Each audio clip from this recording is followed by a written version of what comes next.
Good morning प्यारे बच्चों, आपका हार्दिक स्वागत है आर्यन मॉडल स्कूल रेंगस की ऑनलाइन फिजिक्स क्लासेस में। आज हम एक नया चैप्टर स्टार्ट करने जा रहे हैं और चैप्टर का नाम है आपके पास इलेक्ट्रिक सर्किट। क्या है? Electric circuit. तो सबसे पहले हमें यह जानना होगा कि इलेक्ट्रिक सर्किट क्या होता है। ठीक है, तो इलेक्ट्रिक सर्किट एक प्रकार का ऐसा अरेंजमेंट होता है जिसके अंदर आपके पास वेरियस इलेक्ट्रिक कंपोनेंट लाइक आपके पास रेजिस्टेंस, वोल्टेज सोर्स, कैपेसिटेंस, आपके पास बैटरी, आपके पास करंट सोर्स, ये सब क्या होंगे, एक दूसरे से कनेक्ट होंगे। तो वो ऐसा अरेंजमेंट आपके पास क्या कहलाएगा? इलेक्ट्रिक सर्किट कहलाएगा। ठीक है, मतलब आपने क्या बताया? Electric circuit is a arrangement in which various electric components like voltage source, resistance, capacitance are connected together is called electric circuit. Just like आपके पास एक रेजिस्टेंस है, ये आपके पास एक 5 वोल्ट की बैटरी है और ये 4 ओम का आपके पास क्या है? रेजिस्टेंस है। तो ये भी आपके पास क्या बन गया है? एक तरीके का इलेक्ट्रिक सर्किट बन गया। यहां पर सपोज करो एक बल्ब और जोड़ दिया, कुछ भी जोड़ सकते हैं कि जहां आपके पास जो वेरियस इलेक्ट्रिक कंपोनेंट है वो आपस में इंटरकनेक्टेड होंगे, तो वो चीज अपने पास, ऐसा अरेंजमेंट अपने पास क्या कहलाएगा? इलेक्ट्रिक सर्किट कहलाएगा। मेरी बात समझ में आ गई होगी इलेक्ट्रिक सर्किट में। ठीक है, तो वो भी सर्किट में आपके पास दो प्रकार के होते हैं, एक ओपन सर्किट होता है और एक क्लोज सर्किट होता है। ठीक है, ओपन सर्किट कैसा होगा? जो आपका कहीं ना कहीं से ओपन होगा। जैसे अपने पास ये सर्किट बन रहा है, तो यहां से ये अपने पास सर्किट बन गया, एक तरीके से क्लोज सर्किट बन गया। और यहां से अपन कनेक्शन हटा दें ये वायर को, तो ये सर्किट कैसा बन गया? अपने पास ओपन सर्किट बन गया। ठीक है, तो दो प्रकार के सर्किट होते हैं, ओपन सर्किट और एक क्लोज सर्किट आपके पास। ठीक है, और करंट फ्लो होने के लिए आपको ओपन सर्किट चाहिए। ठीक है, तो अब इसके अंदर सबसे पहले अपन पढ़ रहे थे, अपन इलेक्ट्रिक सर्किट को सीरीज कॉम्बिनेशन, पैरेलल कॉम्बिनेशन से सोल्व कर रहे थे। लेकिन अब क्या है, जब अपने पास क्या हो गए, सर्किट कॉम्प्लिकेटेड हो गए, बहुत सारे वायर जुड़ रहे हैं सर्किट के अंदर आपके पास, तो बहुत सारे वायर जुड़ रहे हैं, तो आप ये अंदाजा ही नहीं लगा पा रहे कि कौन सा पैरेलल में है, कौन सा सीरीज में है, कौन सा कहां से आ रहा है, कौन सा कहां जा रहा है। तो इस प्रॉब्लम को सोल्व करने के लिए हमने दो लॉ को फाइंड किया गया था। वो लॉ थे आपके पास किरचॉफ के। किरचॉफ नामक साइंटिस्ट ने दो लॉ दिए थे, एक किरचॉफ फर्स्ट लॉ और एक किरचॉफ सेकंड लॉ आपके पास। ठीक है बेटा, तो सबसे पहले हम पढ़ेंगे किरचॉफ का फर्स्ट लॉ। क्या बोलेंगे? किरचॉफ का फर्स्ट लॉ। इस लॉ को हम KCL भी बोलते हैं। क्या बोलते हैं? KCL, किरचॉफ करंट लॉ भी बोलते हैं, क्योंकि इस लॉ के अंदर हम जो पढ़ते हैं वो अपने पास करंट पे बेस लॉ है। जो सर्किट में करंट फ्लो हो रहा है उस पे बेस लॉ है। जो सर्किट में जो करंट फ्लो हो रहा है उसको अपन क्या कर रहे हैं? रिलेट कर रहे हैं सर्किट से, तो इसलिए इसको अपन क्या बोलते हैं? KCL भी बोलते हैं, किरचॉफ करंट लॉ भी बोलते हैं। मैंने क्या बोला कि इस लॉ को अंदर हम एक करंट पे बेस लॉ है, इसके अंदर जो सर्किट के अंदर करंट फ्लो हो रही है उसके बारे में हम क्या करते हैं? पढ़ते हैं। तो इसलिए इसको क्या बोलते हैं? अपने पास KCL भी बोलते हैं, किरचॉफ करंट लॉ भी बोलते हैं। इसके दो नाम हुए, KCL और आपके पास किरचॉफ फर्स्ट लॉ। KCL और किरचॉफ फर्स्ट लॉ में आपके पास क्या बताया था कि आपके पास किसी भी पॉइंट पर आपके पास करंट जो मिलती है उसका एल्जेब्रिक सम आपके पास कैसा होता है? 0 होता है। ठीक है, क्या बोला मैंने? किसी भी पॉइंट पर आपके पास या जंक्शन पर करंट का, जितने भी करंट हैं उनका एल्जेब्रिक सम आपके पास क्या होता है? 0 होता है। ठीक है, तो पहले यहां से पढ़े Kirchhoff first law. This law relate the current flowing through the circuit. मैंने ये बताया था कि ये सर्किट में जो करंट फ्लो हो रहा है उसके ऊपर बेस है या उसको क्या कर रहा है? रिलेट कर रहा है, इसलिए अपन क्या बोलते हैं? इसको KCL बोलते हैं।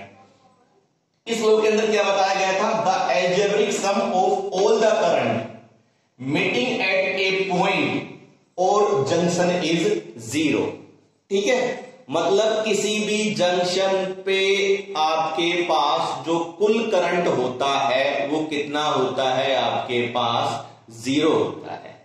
ठीक है, जंक्शन आपके पास क्या होता है, तो जंक्शन इस तरह से है कि ये आपके पास एक वायर इधर से आया, तो एक वायर इधर से आया, तो दो वायर, इस पे आपके पास ऐसे ये करंट I1 आ रहा है, इस पे आपके पास I2 आ रहा है, फिर इससे इस तरह आपके पास करंट बाहर निकल रहे हैं, I3 बाहर निकल रहे हैं, अंदर आ रहे हैं। मतलब तो ये आपके पास क्या हो गया, एक तरीके से जंक्शन हो गया, जहां पे आपके पास क्या है, दो या दो से अधिक वायर आ रहे हैं, तो वो आपके पास क्या हो गया, जंक्शन हो गया। ठीक है, तो मैंने क्या बताया आपको, the algebraic sum of all the current meeting at A point और जंक्शन इज 0। मतलब किसी भी जंक्शन पर जो कुल करंट का मान है वो आपके पास कितना होता है, 0 होता है। मतलब समेशन आई की वैल्यू क्या होती है, 0 होती है। क्या होती है, 0 होती है। इसको और अच्छे समझ लें तो क्या है, the sum of incoming current are equal to sum of outgoing current at a junction. तो मतलब जंक्शन पे आने वाली करंट, इनकमिंग करंट और जंक्शन से जाने वाले करंट आपके पास क्या होती है, इक्वल होती है।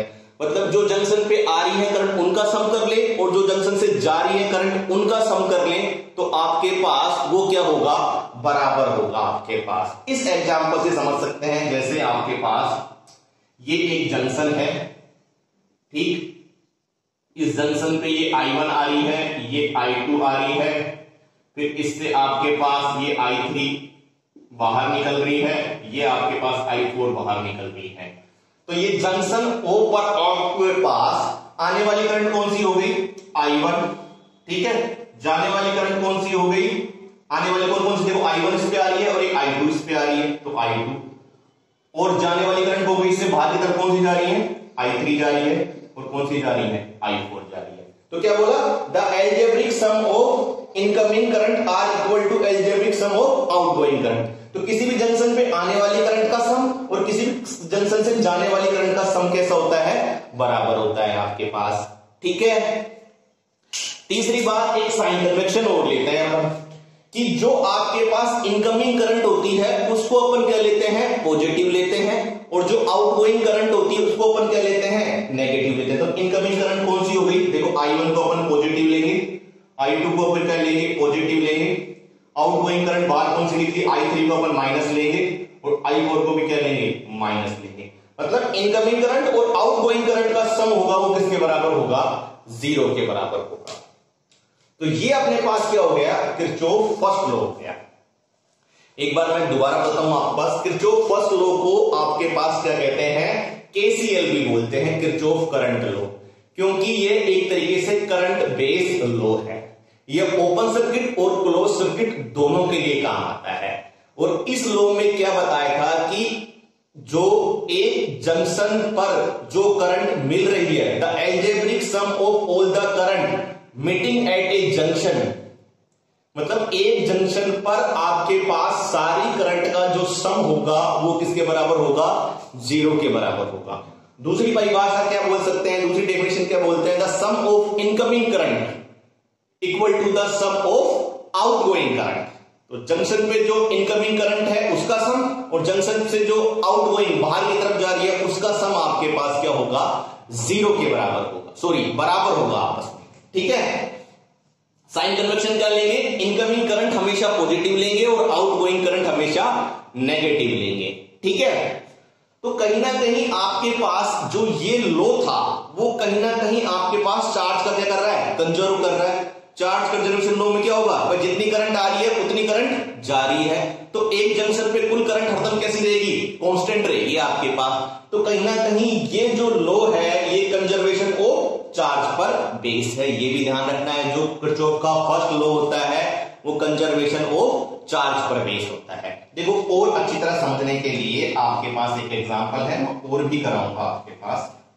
देखो ये आपके पास O जंक्शन है, इस पे ये देखो कई तार आ रहे हैं, बहुत सारे तार आ रहे हैं और तार इससे बाहर भी निकल रहे हैं, करंट इसके अंदर भी आ रहा है, करंट इससे बाहर भी जा रहा है। तो इसके अंदर हम O पे apply Kirchhoff current law at junction O. तो जंक्शन पे ही हरदम क्या अप्लाई होता है आपके पास, किरचॉफ करंट लॉ होता है। तो ओ एट जंक्शन कौन सा है, ओ पर हम क्या करेंगे, किरचॉफ करंट लॉ अप्लाई करेंगे। तो मैंने क्या बोला, द सम ऑफ, मतलब जितनी भी क्या है आपके पास, the algebraic sum of all the current meeting at the junction is 0। ठीक है। और दूसरी बात, जो जंक्शन की तरफ आ रही है वो करंट क्या लेंगे, पॉजिटिव, और जो जंक्शन से बाहर निकल रही है उसको क्या लेंगे, नेगेटिव। मतलब इनकमिंग करंट पॉजिटिव और आउटगोइंग करंट नेगेटिव। ठीक है। तो आप देखो जंक्शन ओ पर सबसे पहले अपन देखेंगे इनकमिंग करंट। तो इनकमिंग करंट देखो कौन कौन सी आ रही है, एक तो देखो I1 इसकी तरफ आ रही है, तो I1 को हम क्या लेंगे, पॉजिटिव। एक इसकी तरफ कौन सी आ रही है, देखो I4 आ रही है, तो I4 को क्या लेंगे, पॉजिटिव। और आउटगोइंग करंट कौन सी, जो इससे दूर जा रही है, देखो I5 भी इससे बाहर निकल रही है, तो इसको क्या ले लिया, माइनस। I6 भी इससे बाहर निकल रही है, तो इसको क्या ले लिया, माइनस। I2 भी इससे बाहर निकल रही है, तो इसको क्या ले लिया, माइनस। और I3 भी इससे बाहर निकल रही है, तो इसको क्या ले लिया, माइनस। ये किसके बराबर होगा, 0 के बराबर होगा। मतलब क्या, टोटल करंट का algebraic sum of all the current at a junction किसके बराबर होगा, 0 के। और इनकमिंग करंट को प्लस लिया और आउटगोइंग करंट को माइनस लिया आपके पास। दूसरी चीज क्या मैंने क्या बताई थी कि sum of incoming current equal to sum of outgoing current. तो कहीं ना कहीं सम ऑफ इनकमिंग करंट कौन सा, I1 प्लस I4 किसके बराबर होगा, सम ऑफ आउटगोइंग करंट कौन सी है, I5 प्लस I6 प्लस आपके पास कौन सी, I2। बात समझ में आ गई ना, इतना सा चीज होगी। एक एग्जांपल और कराऊंगा। अब अपन क्या करेंगे, पर्टिकुलर टॉपिक से संबंधित एग्जांपल भी टॉपिक के साथ ही करेंगे। आपको इतना ध्यान रखना है, 4 पॉइंट ध्यान रखने हैं कि जो KCL होगा, वो जो किरचॉफ आपके पास फर्स्ट लॉ होगा, वो उसको अपन क्या बोलते हैं, KCL भी बोलते हैं, किरचॉफ करंट लॉ भी बोलते हैं आपके पास, क्योंकि ये करंट में बेस है। जो सर्किट में करंट फ्लो हो रहा है उसके बारे में इसमें हम पढ़ते हैं। ठीक है। दूसरी बात क्या है, the algebraic sum of all the current meeting at a junction is 0। मतलब एक जंक्शन पे जितना भी करंट मिल रहा है आपके पास, चाहे वो आने वाला हो चाहे वो जाने वाला हो, तो उसका सम कितना होगा आपके पास में, 0 होगा। दूसरी बात क्या है अपने पास, the sum of incoming current is equal to the sum of outgoing current. तीसरी बात क्या है, जो करंट इनकमिंग है उसको पॉजिटिव लेंगे, जो करंट आउटगोइंग है उसको अपन क्या लेंगे, नेगेटिव लेंगे। चौथी बात अपने पास क्या है कि ये अपने पास क्या है, चार्ज कंजर्वेशन लॉ पर आधारित है, बेस है, क्योंकि इसमें चार्ज कैसा हो रहा है, कंजर्व हो रहा है। तो मतलब कि जितना चार्ज जंक्शन पे आ रहा है उतना ही चार्ज आपके पास जंक्शन से क्या निकल रहा है, बाहर निकल रहा है आपके पास। ठीक है। अब इससे कुछ संबंधित एग्जांपल कराएंगे, आप इसका एक बार स्क्रीनशॉट ले लीजिए।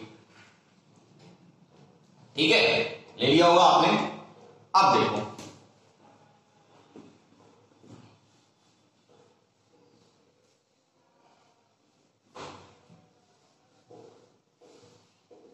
अभी मैं कुछ एग्जांपल कराता हूं आपको।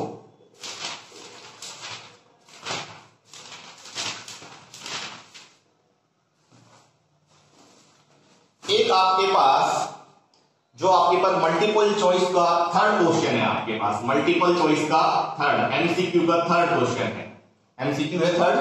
तो देखिए आपके पास क्वेश्चन दे रखा है इस तरीके से,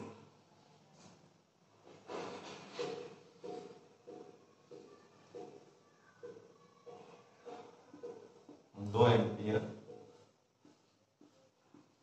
4 एम्पियर I 4 एम्पियर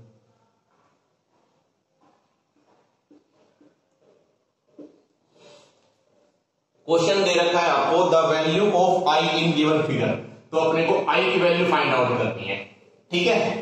तो अपन क्या करेंगे, इस O जंक्शन पर क्या कर देंगे, KCL अप्लाई कर देंगे। Apply KCL, Kirchhoff current law at junction O, या किरचॉफ फर्स्ट लॉ, या Kirchhoff junction law at junction O।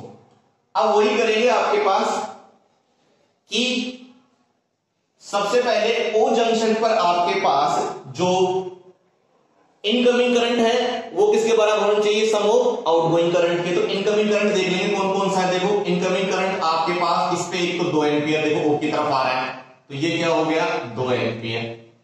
ये सब बाहर निकल रहा है, ये भी बाहर निकल रहा है, ये देखो अंदर आ रहा है इसके 4 एम्पियर, और ये भी क्या आ रहा है आपके पास 5 एम्पियर भी क्या आ रहा है, ओ की तरफ आ रहा है, इनकमिंग है। अब बराबर किसके बराबर, सम ऑफ आउटगोइंग करंट। तो आउटगोइंग करंट कौन से हैं आपके पास, देखो 4 एम्पियर भी आउटगोइंग करंट है आपके पास में, ठीक है, और ये आई भी आपके पास क्या है, आउटगोइंग करंट है ना। ये इनकमिंग करंट थे और ये आपके पास क्या थे, आउटगोइंग करंट थे। अब कर लो 4 और 2 6, 6 5 11, 11 एम्पियर हो गया, इसको 4 एम्पियर प्लस आई। तो आई की वैल्यू आपके पास कितनी होगी, 11 माइनस 4 7 एम्पियर। तो आंसर क्या आ गया आपके पास, आई की वैल्यू कितनी आ गई आपके पास 7 एम्पियर। ठीक है, समझ में आया क्वेश्चन। इस तरह का डायग्राम दे रहे थे तो sum of incoming current equal to sum of outgoing current कर लिया, क्या कर दिया, केसीएल अप्लाई कर दिया जंक्शन ओ पे। तो इनकमिंग करंट कौन सी है आपके पास, ये 2 एम्पियर इनकमिंग थी, 5 एम्पियर इनकमिंग थी और 4 ampere, 2 4 5 incoming. Sum of outgoing current कौन सी थी, 4 एम्पियर प्लस वो आई। इसको सोल्व किया तो अपने पास आई की वैल्यू निकल गई। ठीक है, बात समझ में आ गया। ठीक, एक अपने पास एमसीक्यू का फर्स्ट क्वेश्चन है, सुनना उसको। Kirchhoff first law are based on, तो किरचॉफ फर्स्ट लॉ किस पर बेस होगा आपके पास, किस पर बेस होगा आपके पास बताएं, चार्ज कंजर्वेशन लॉ पर बेस होगा आपके पास, मैंने आपको बताया था। ठीक है, अब आप देखो एक क्वेश्चन और है आपके पास इसमें, वो भी कर सकते हैं आप। आपका एग्जाम्पल नंबर 6.1 एग्जाम्पल है, वो दे रखा है आपको।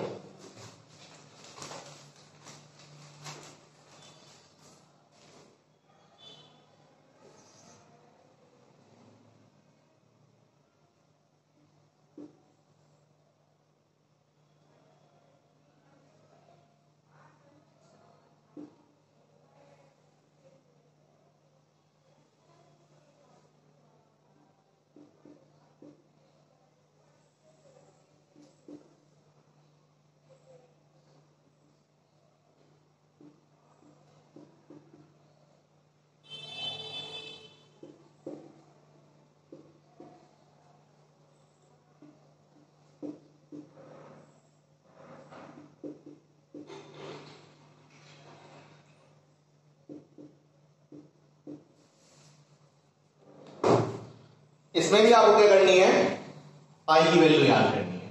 किसकी वैल्यू याद करनी है, आई। तो सबसे पहले ये थोड़ा छोटा सर्किट नहीं है, थोड़ा कॉम्प्लिकेटेड सर्किट है, तो अपन क्या करेंगे, इसको स्टेप बाय स्टेप सोल्व करेंगे। तो सबसे क्या करेंगे, सबसे पहले ए पॉइंट है, अपन उस पर क्या लगाएंगे, केसीएल लगाएंगे। किस पर, ए पॉइंट पर। तो देखो ए पॉइंट पर जो आपके पास इनकमिंग है उनका सम कर लो, बराबर जो आउटगोइंग है। तो इनकमिंग कौन सी है, देखो 3 एम्पियर की तरफ आ रही है, तो ये कौन सी हो गई, इनकमिंग करंट हो गई। ठीक है, और इनकमिंग है नहीं, ठीक है, ये भी देखो 1.5 एम्पियर की ए से बाहर निकल रही है, और ये एक्स भी ए से बाहर निकल रहा है। तो इनको सम कर देंगे, ए प्लस 1.5 एक्स प्लस 1.5। दोबारा समझो तो, सबसे पहले क्या किया अपन ने, ए पर केसीएल लगाया, तो क्या करेंगे, sum of incoming current equal to sum of outgoing current. तो इनकमिंग करंट कौन कौन सी है आपके पास, देखो 3 एम्पियर इस जंक्शन की तरफ आ रही है, 1.5 एम्पियर जंक्शन से बाहर निकल रही है, और एक्स भी जंक्शन से बाहर निकल रही है। तो कहीं ना कहीं इनकमिंग करंट में तो ओनली 3 एम्पियर आ गया, इक्वल टू आउटगोइंग करंट कौन कौन सी, उनको ऐड कर देंगे। तो एक तो एक्स है आउटगोइंग करंट, और एक 1.5 है, इनको ऐड कर दिया। तो एक्स की वैल्यू कितनी आ गई आपके पास, 3 एम्पियर माइनस 1.5 एम्पियर, कितना आ गया आपके पास, 1.5 एम्पियर। तो कहीं ना कहीं एक्स की वैल्यू कितनी आ गई, 1.5 एम्पियर। अब क्या करेंगे, बी पर अपन केसीएल लगाएंगे, बी पर अपन केसीएल लगाएंगे। देखो बी पर आपके पास इनकमिंग करंट कौन कौन सी, एक तो एक्स जा रहा है बी पर, ठीक है, केवल एक्स ही जा रहा है, ठीक है, और ये 1 एम्पियर भी आउटगोइंग है, और वाई भी आपके पास क्या है, आउटगोइंग है। तो बी पर लगाएंगे, तो x इक्वल टू आपके पास क्या आ जाएगा, 1 प्लस वाई। एक्स की वैल्यू कितनी निकाली है अपन ने, अभी निकाली है 1.5 इक्वल टू 1 प्लस वाई। तो y की वैल्यू निकालेंगे कितनी हो जाएगी, 1.5 माइनस 1 इक्वल टू 0.5 एम्पियर। ठीक है, अब अपन किस पे लगाएंगे, सी पर केसीएल लगाएंगे। तो सी पर देखो, एक तो y अंदर जा रहा है इनकमिंग, और ये दोनों आपके पास क्या निकल रहे हैं, ये भी बाहर निकल रहा है और ये भी बाहर निकल रहा है। तो 0.25 प्लस आई। ठीक है, y की वैल्यू अपने पास कितनी आई, 0.5 0.25 प्लस आई, तो आई की वैल्यू कितनी हो गई 0.5 माइनस 0.25, तो आई की वैल्यू कितनी हो गई आपके पास 0.25 एम्पियर। तो ये अपने पास सॉल्यूशन हो गया। बात समझ आई ना? बहुत बार एग्जाम में आए ऐसे क्वेश्चन आपके पास 1 नंबर के अंदर, तो क्या करेंगे आपके पास sum of incoming current equals to sum of outgoing current कर देंगे। तो सबसे पहले अपन इसमें बहुत सारे जंक्शन है, तो एक एक जंक्शन पर क्या लगाएंगे अपन, किरचॉफ फर्स्ट लॉ या किरचॉफ करंट लॉ लगाएंगे। सबसे पहले ए पर लगाया, तो ए पर अपन ने अप्लाई किया, तो sum of incoming current equals to sum of outgoing current. तो इनकमिंग करंट कौन सी, ओनली 3 एम्पियर है, आउटगोइंग करंट कौन कौन सी 1.5 एम्पियर और x, तो 3 ampere equals to x plus 1.5, तो x की वैल्यू अपने पास कितनी आ गई 1.5।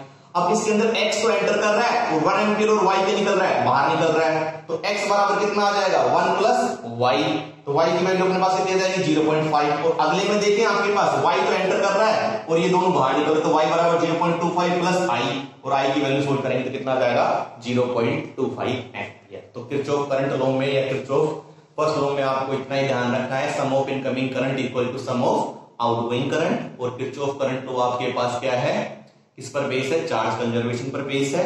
तीसरा आपके पास क्या है कि algebraic sum of all the current meeting at a junction is 0। चौथा पॉइंट है, इसको केसीएल क्यों बोलते हैं, क्योंकि ये करंट बेस्ड लॉ है आपके पास। मैंने सवाल आपको कराई दिए है, ठीक है, इसका स्क्रीनशॉट ले लें आप एक बार।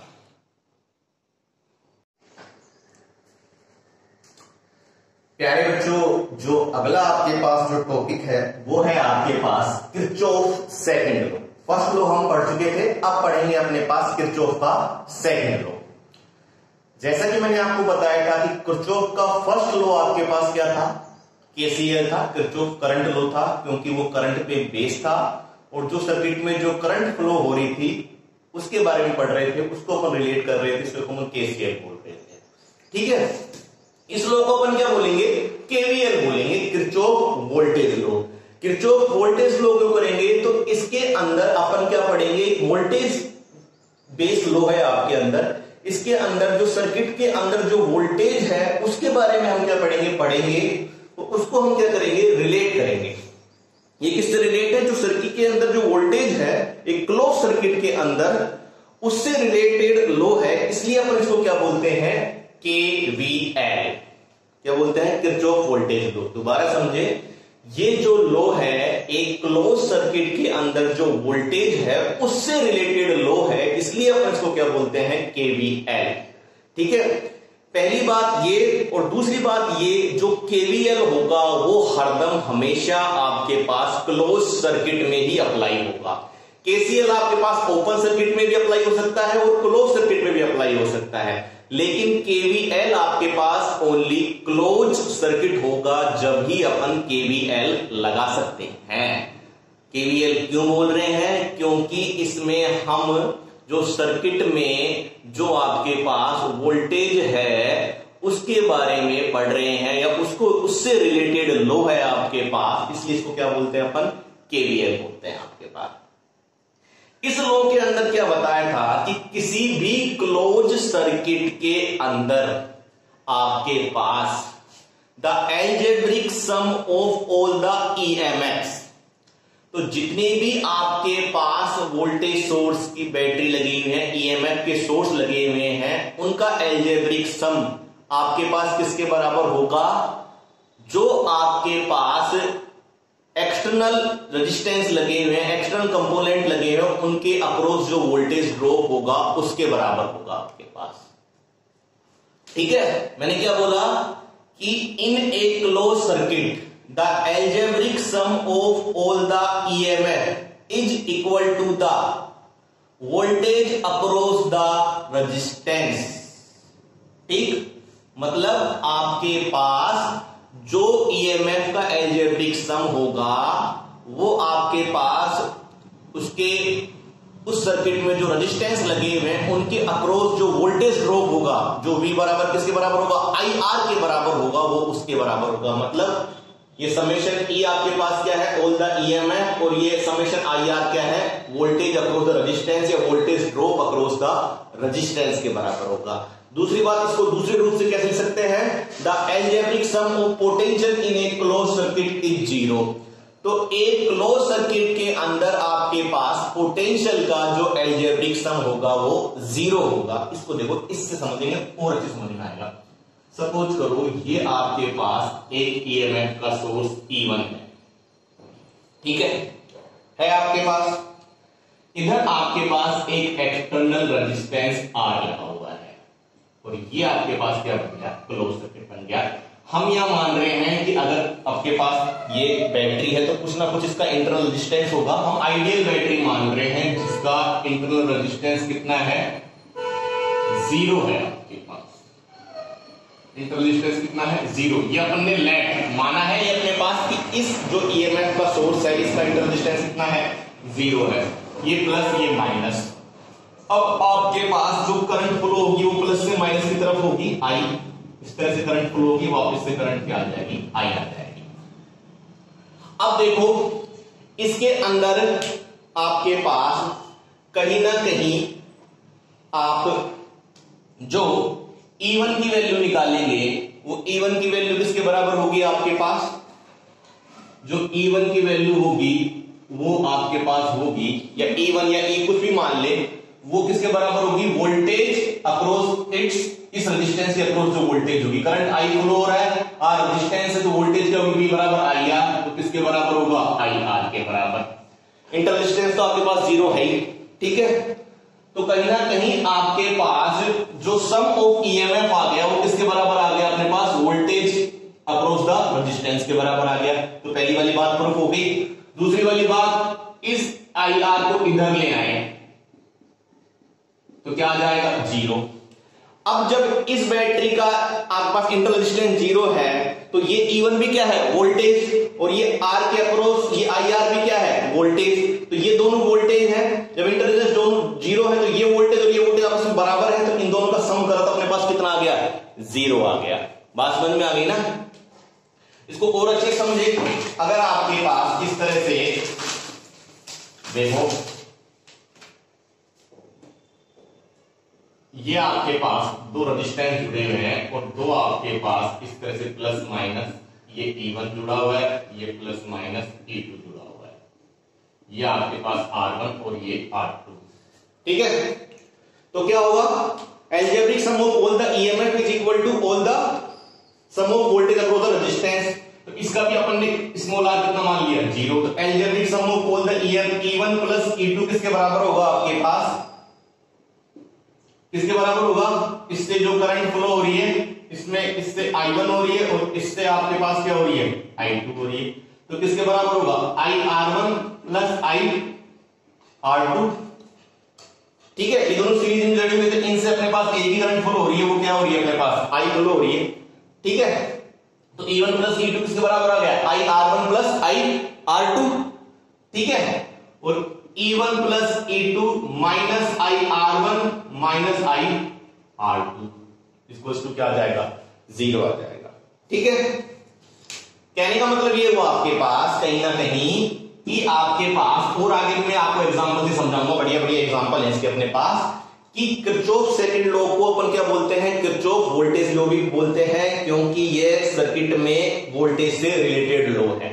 जो क्लोज सर्किट में जो वोल्टेज है उससे रिलेटेड लॉ है, इसलिए इसको क्या बोलते हैं अपन, केवीएल भी बोलते हैं, किरचॉफ वोल्टेज लॉ। इसके अंदर क्या बताया था, algebraic sum of all the EMF in a circuit is equal to the voltage across the resistance. मतलब जितने भी आपके पास ईएमएफ का सम होगा वो जो रेजिस्टेंस के अक्रॉस वोल्टेज होगी उसके सम के बराबर होगा, del equals to del IR, ठीक है।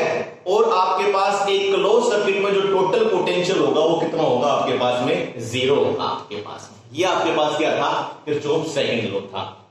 अब जैसे उसमें साइन कन्वेक्शन था ना, इसमें साइन कन्वेक्शन है, ये बहुत इंपॉर्टेंट चीज है। तो इसको सीखोगे, इससे आप एग्जांपल सोल्व कर सकते हो।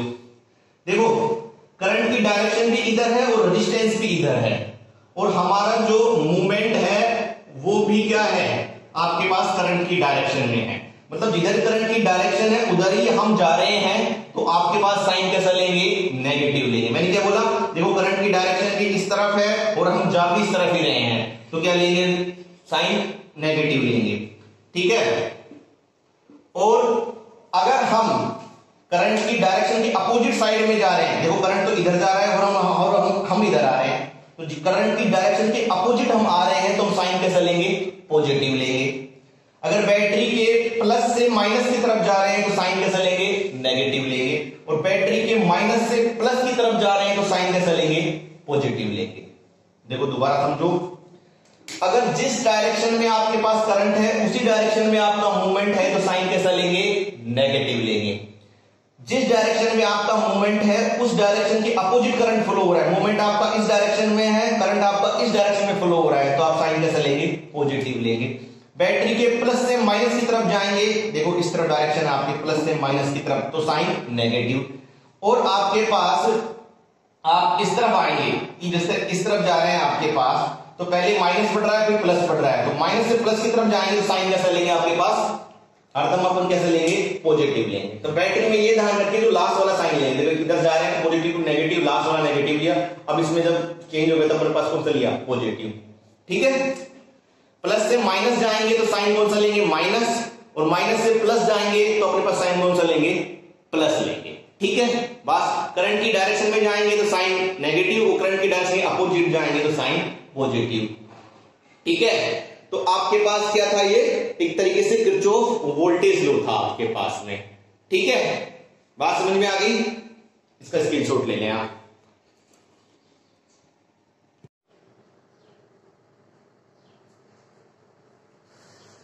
हम एग्जांपल 6.2 देखेंगे। ठीक है बेटा, पहले मैं आपको डायग्राम बना देता हूं। डायग्राम है वो इस तरह से है आपके पास, प्लस माइनस, ये एक रेजिस्टेंस, फिर माइनस प्लस, एक रेजिस्टेंस, ये इस तरह से, ये इस तरह से,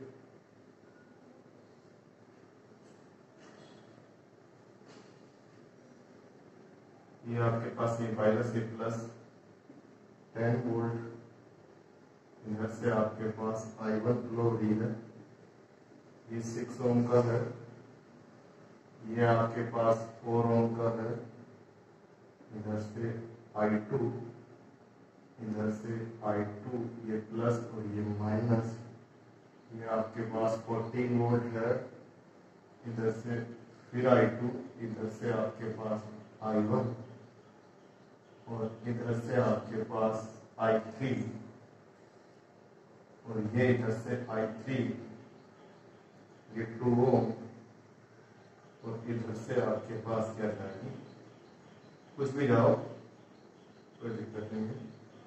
ओके, ये A है, I1 निकली, इधर के पास I3 निकली, इसको आपके पास I3, ठीक, 2 ओम, ये I1, ये आपके पास A, D, B, C, F और E। ठीक,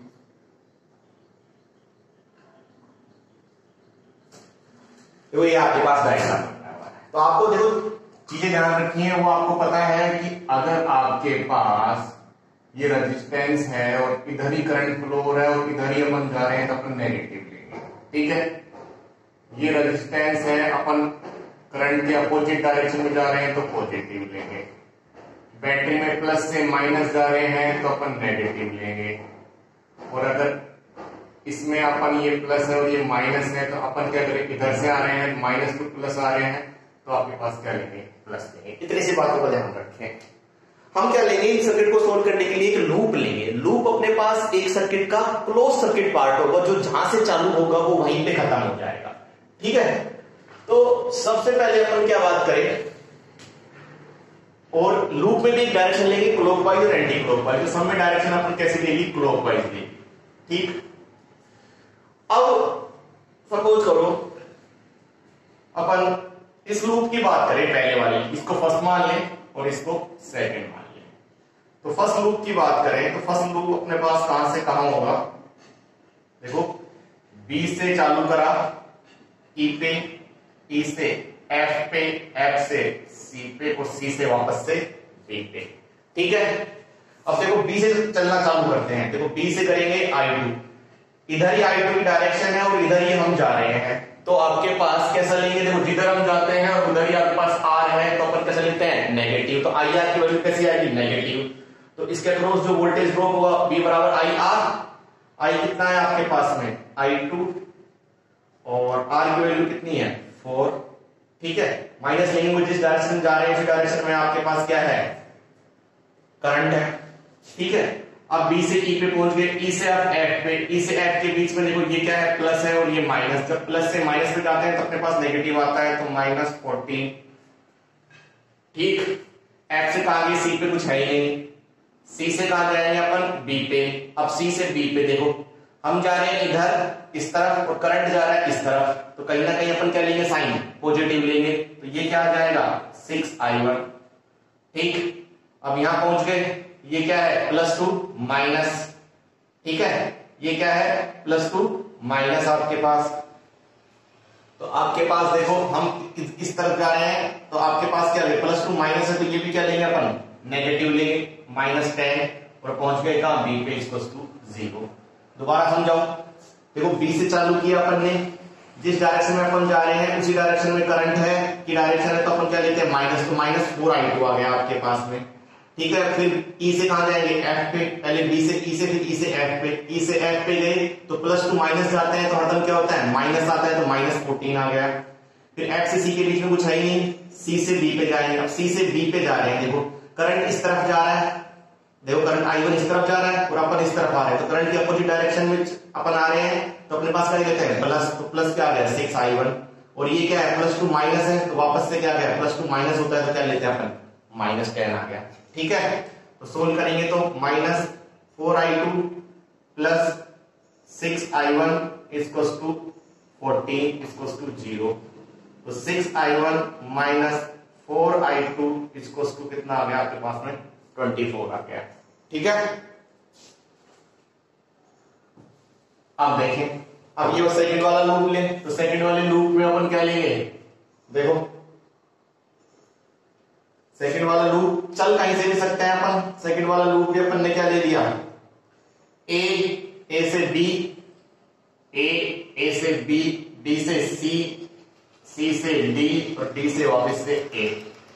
अब देखो ए से बी के बीच में कुछ है ही नहीं, अब बी से सी पे जा रहे हैं तो वही -2 प्लस, तो -2 प्लस जाते हैं तो आपके पास क्या आता है पॉजिटिव, तो ये कितना आ जाएगा 10 वोल्ट प्लस का, ठीक है। अब आपके पास जिस डायरेक्शन में जा रहे हैं उसी डायरेक्शन में करंट फ्लो होता है, तो माइनस, तो ये क्या आ जाएगा -6I1, ठीक है। अब बी से कहा जा रहे हैं सी पे, ठीक, सी पे पहुंच गए अपन। अब सी से डी के बीच में कुछ है ही नहीं, डी से ए के बीच में जा रहे हैं, अपन इधर ही जा रहे हैं और इधर ही आपके पास क्या हो रहा है करंट फ्लो हो रहा है, तो क्या आएगा माइनस, तो क्या आ जाएगा -2I3 आपके पास वापस से कहां पहुंच गए, आपके पास अपन ए पे पहुंच गए, तो क्या आ जाएगा 0, तो ये हो जाएगा 6I1 प्लस 2I3 10। ये इक्वेशन नंबर 1 और ये इक्वेशन नंबर 2। अननोन आपके पास I1, I2 और I3 तीन आ गए, इक्वेशन 2 ये तो अपन सोल्व नहीं कर सकते, तो इसके लिए अपन क्या करेंगे, पॉइंट सी पर अपन क्या लगा दिया, KCL लगा दिया, Kirchhoff current law. Kirchhoff current law होता है incoming current equals to outgoing current. तो सी पे देखो इनकमिंग करंट कौन कौन सी है, I1 आ रहा है और I2 आ रहा है, तो I1 प्लस I2 और इससे बाहर कौन सा निकल रहा है I3, ये किसके बराबर होगा, I1 प्लस I2 किसके बराबर होगा, I3 के बराबर होगा। अब ये I3 वैल्यू इक्वेशन नंबर 3 से इक्वेशन नंबर 2 में रख लो, तो क्या आ जाएगा 6I1 plus 2I1 plus I2 equals to 10, तो 6I1 plus 2I1 plus 2I2 equals to 10, तो 6 और 2 कितने हो जाएंगे 8I1 plus 2I2 equals to 10, ठीक 4। अब इक्वेशन नंबर 4 और इक्वेशन नंबर अपन 1 को सोल्व करना चाहें तो क्या करें, इक्वेशन नंबर 4 को 2 से मल्टीप्लाई कर दें, मल्टीप्लाई इक्वेशन 4 2 से, इक्वेशन 4 को 2 से मल्टीप्लाई किया तो कितना आ गया 16I1 प्लस आपके पास 4i2 प्लस 20 और इक्वेशन 2 1 यहां से ली तो 1 क्या आ गया आपके पास 1 से देखो 6i1 minus 4i2 equals to 24। Solve करेंगे ये कैंसिल हो जाएगा, ये कितना हो जाएगा 16 22 और आपके पास ये कितना हो जाएगा 20 और 20 40 और 4 44। तो i1 की वैल्यू कितनी आ गई 44 बटा 22 कितनी 2 एम्पियर। अपने को i1 i2 और i3 की वैल्यू निकालनी है। देखो इस इक्वेशन में i1 की वैल्यू रख दें तो क्या आ जाएगा 2 plus i2 equals to 2 unknown है आपके पास, तो इससे तो सोल्व नहीं हो सकता, इससे सोल्व नहीं हो सकता। ऐसी इक्वेशन देखें जिसमें केवल i1 i2 आ रहा हो, ठीक है। ये इक्वेशन नंबर 1, इक्वेशन नंबर 1 से सोल्व करें। 6 i1 की वैल्यू कितनी आई 2 माइनस 4i2 इक्वल्स टू 24। तो 6 दूनी 12 minus 4i2 equals to 24। 4i2 की वैल्यू कितनी आ गई 24, ठीक है। कितनी होगी आपके पास ये माइनस 4i2 उधर चला जाएगा, ये इधर आ जाएगा आपके पास, तो कितना हो जाएगा 12 माइनस 24 इक्वल्स टू 4i2 और i2 की वैल्यू आ जाएगी आपके पास माइनस 12 ऑन में 4 कितनी 6 माइनस 3 कितनी आ जाएगी आपके पास -3 i2 की वैल्यू, ठीक है।